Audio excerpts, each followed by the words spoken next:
Next. Okay. The Graham has been a buzz in our district for 2 years, going on 3 years. It is a collaboration between the Grand Rapids Arts Museum and Grand Rapids Public Schools Language Arts Department. It combines arts experiences at the Public Museum with writing and reading.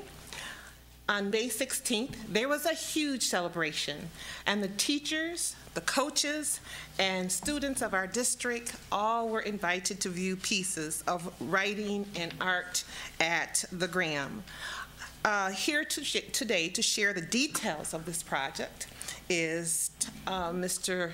Brian Gam, who will in turn introduce some of the teachers, coaches, and members of the planning committee.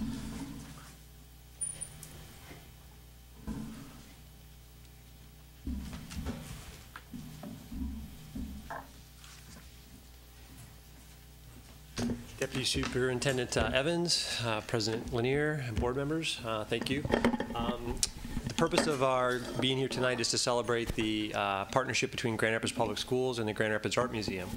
The partnership is an innovative one, both in the organizational end as well as in the clear connection to content and the integration between the arts and the writing. Our third grade students were targeted, and we're actually having some wonderful conversation about expanding that program to other grades as well. I'd like to get right to it and formally thank John Carfagno, who's our the education director for the Grand Rapids Art Museum, as well as Mitch Watt, who's the president of the board of trustees. And if I may also kind of formally recognize and maybe ask to stand Mary Lupe, Patty Betts, and Jim and Mary Nelson, who also were key supporters in this work.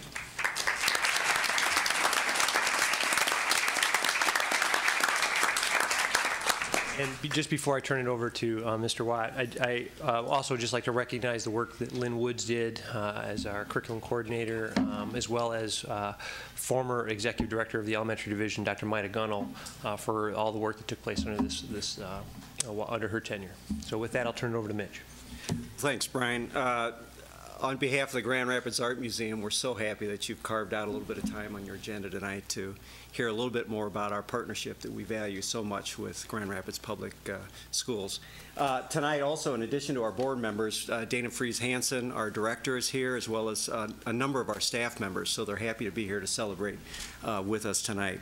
I'd like to convey our sincere appreciation to the Grand Rapids Public Schools Board of Education for allowing us the ability to have this partnership. We value it, and it's been a successful year. Our program, Language Artists, Creature Connections, is our third grade unit of study, and we feel it's a groundbreaking collaboration between Graham, the Kendall College of Art and Design, and most importantly you, the Grand Rapids Public Schools, which positions our art from Graham's collection at the core of building essential literacy skills. These include dexterity with descriptive language, compare, contrast, conflict resolution, and structure of narrative. Graham believes very strongly in the central role that art plays in rigorous and transformative learning across all areas of the curriculum, not only for third graders, but for students of all ages and all subject areas. We strive to create programming and educator resources that promote student achievement while providing access to the singular learning that can occur when students are exposed to the art in the collection at the Grand Rapids Art Museum. Our team is so grateful for all of the efforts of your central office team, particularly Brian Gam, Lynn Woods, and Jesus Solis. They've worked very hard and diligently to assist us in reaching third graders from every single school in your district, and we're quite proud of that. It's a personal commitment of mine, and when John came on board, I made that very clear to him that we wanted to continue to expand our reach to reach more and more students, because I feel that that's a central core of our mission to make sure that we're educating and spreading the good word that art can have to students as well as to our entire community. So with that, It's our personal commitment to continue this. We look forward to an outstanding year. It's also a shared vision by our board and our staff to work hard as we look forward to continuing the opportunities to promote powerful, art-centered learning for the students of Grand Rapids Public Schools. So now, more importantly, I'm going to turn it over to John to spell out a little bit more about what we've been able to achieve in the last year. I'm going to try to do that as briefly as possible. Can everyone hear me? And I will start. A lot has been said about how this is a collaborative program, and throughout this entire process, from the inception in the pilot year to now the close of our second year in action, we have benefited so greatly from the expertise of Dr. Cindy Todd from the Kendall College of Art and Design. And unfortunately, Cindy couldn't be here tonight because she's leading a very lucky group of students through Europe. And Barbara Wissey, who is a longtime educator and now central office consultant to the district for English and language arts. We could not have done this without them. Truly, this has transformed our third grade school tour program.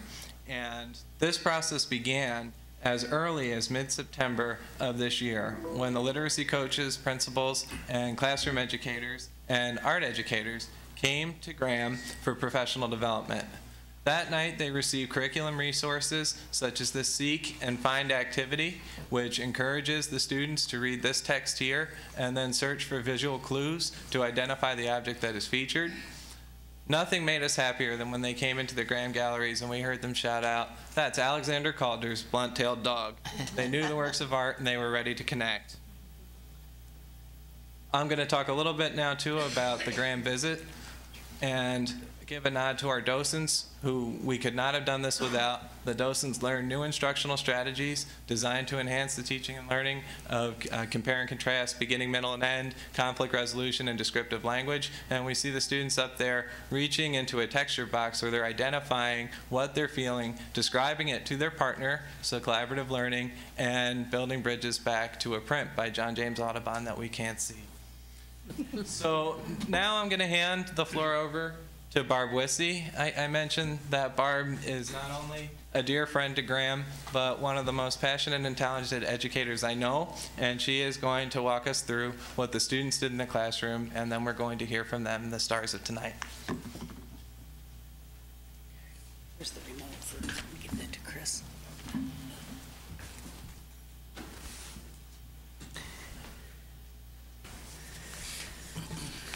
Thank you.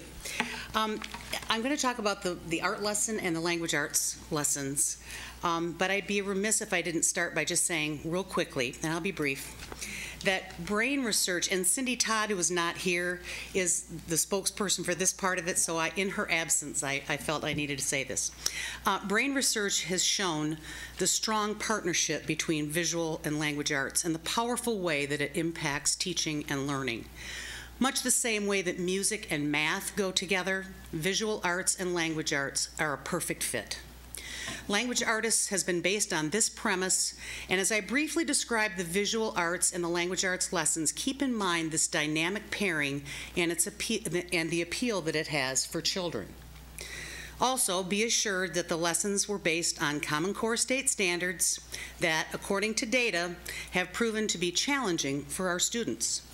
This unit of study gives teachers and students an opportunity for rigorous practice with such skills as cause and effect, problem solution, and compare and contrast. So let's talk about the art lesson. Right after the Graham field trip, which John talked about, the pre-visit activities and the activities that the children do when they're at the art museum, they engage in the art lessons immediately upon returning to school, which take from 2 to 4 weeks in their art classes. Students create an original creature from 2 known animals. As much media as the art teacher can gather is used in addition to basic watercolor and collage. The more details the better, since this will serve as the model to support their writings. Some of the criteria for the art composition include the creature's characteristics show a connection between its biological needs and the ability to survive in the habitat. So we've taken a little bit of science, and some of the teachers have run with this and done a lot more with habitat. But if the creature swims, it should have gills, so that it must be able to survive in the habitat it chooses. The picture includes a foreground, middle ground, and background. Atmospheric perspective is used to increase the illusion of depth. Real and implied texture is used. So it's not just create an animal and write about it. It's really quite a rigorous criteria-based study. When the composition is finished, it goes to the classroom to serve as the model for the 2 writing assignments. The first writing assignment is a third-person narrative that includes some of the following criteria. The creature is given a name. There is a clear beginning, middle, and end. The writing includes clear conflict and resolution. And may I just add that in some cases, as you will hear tonight, this is used to great dramatic effect. Conflict and resolution is really kind of cool for the kids. Writing includes clear details and rich description of the physical characteristics of the creature and other characters in the story, their habitat, including what the creature eats, the creature's actions, the creature's thoughts and feelings, and the use of dialogue, all 3rd grade Common Core state standards.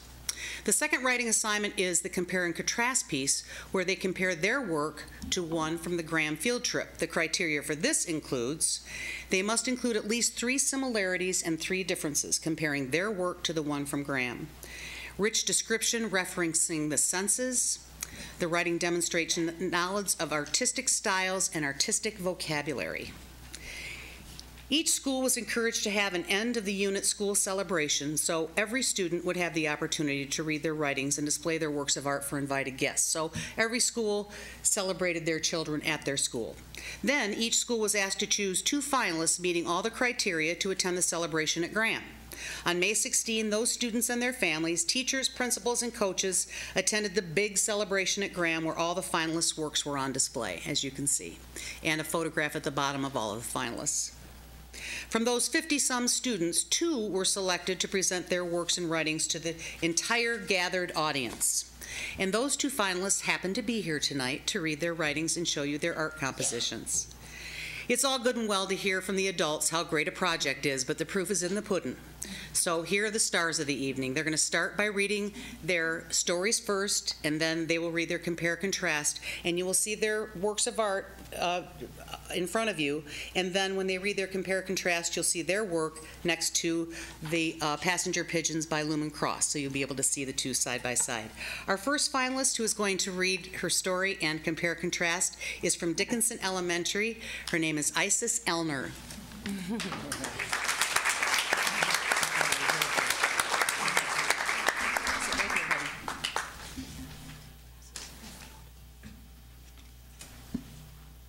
Let's get that microphone up close so we can hear you.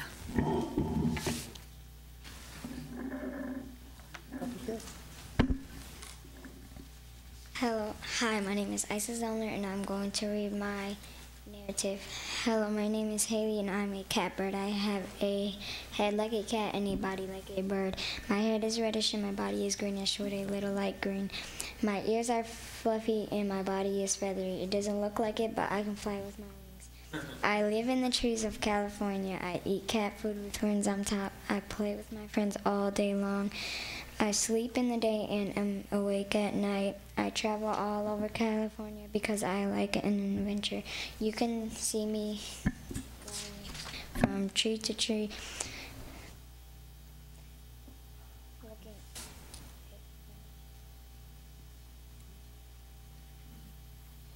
looking for my friends. When I find them all, we play tag at night.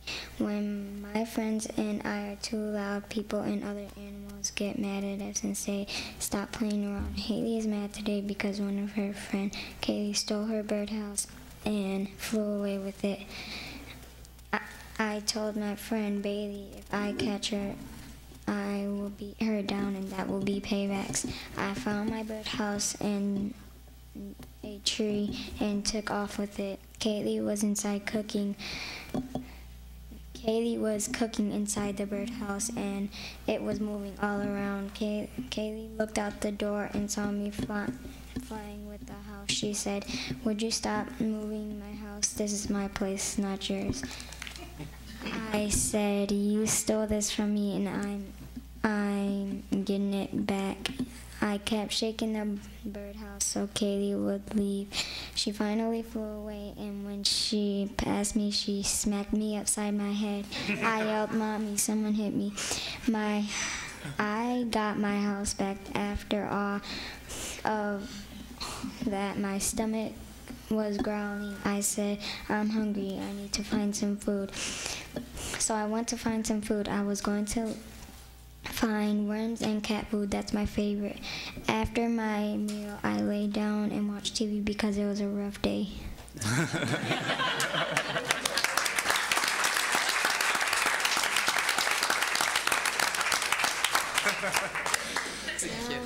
Now I'm going to read my compare and contrast. When looking at my catbird animal picture in the bird's eye view of passenger pigeons nesting by cross, I saw that they had similar characteristics. I saw that my animal has a body of a bird, and the pigeons are also birds. My animal and the pigeons both spend a lot of time in the trees. Another similar thing is that my catbird and the pigeons have to fly to find their food. There's a lot more birds in the bird's eye view compared to my catbird. The painting looks more realistic and my picture looks more abstract. The environment of the bird's eye view looks rough and dry compared to my catbird's moist and tropical environment. Wow. Isn't that great? Awesome job. Thank you, honey. Our second finalist from Harrison Park Elementary is Lauren Babb. Do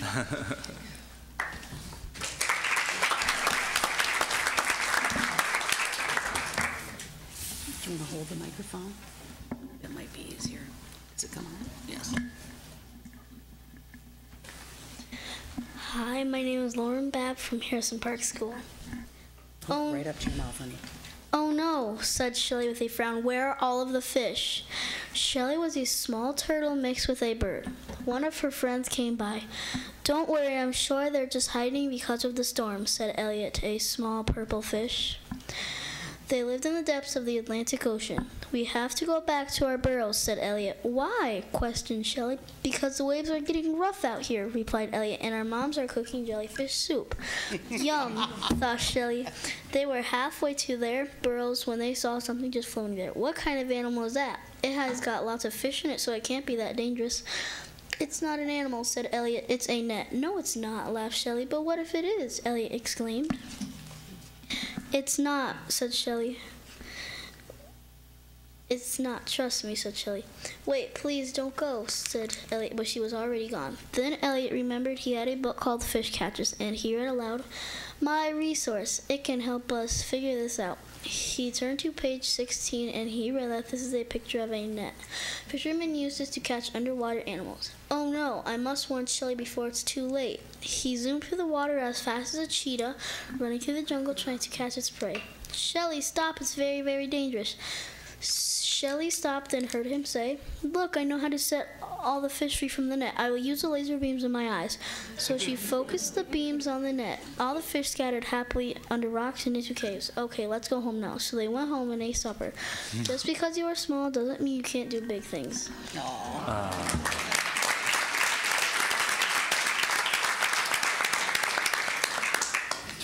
Compare and contrast. The passenger pigeons and the birdtle are similar because they both fly with wings. The animals are also alike because both of them lay complex eggs and neither of them are, and also they like to eat delicious insects. Passenger pigeons and the birdtle are different because the birdtle is half bird but the pigeons are whole birds. The birdle likes to live in the water but the pigeons live on land. They are different because the birdles lay eggs in the sand and pigeons lay eggs in nests. So these are some ways that they are different.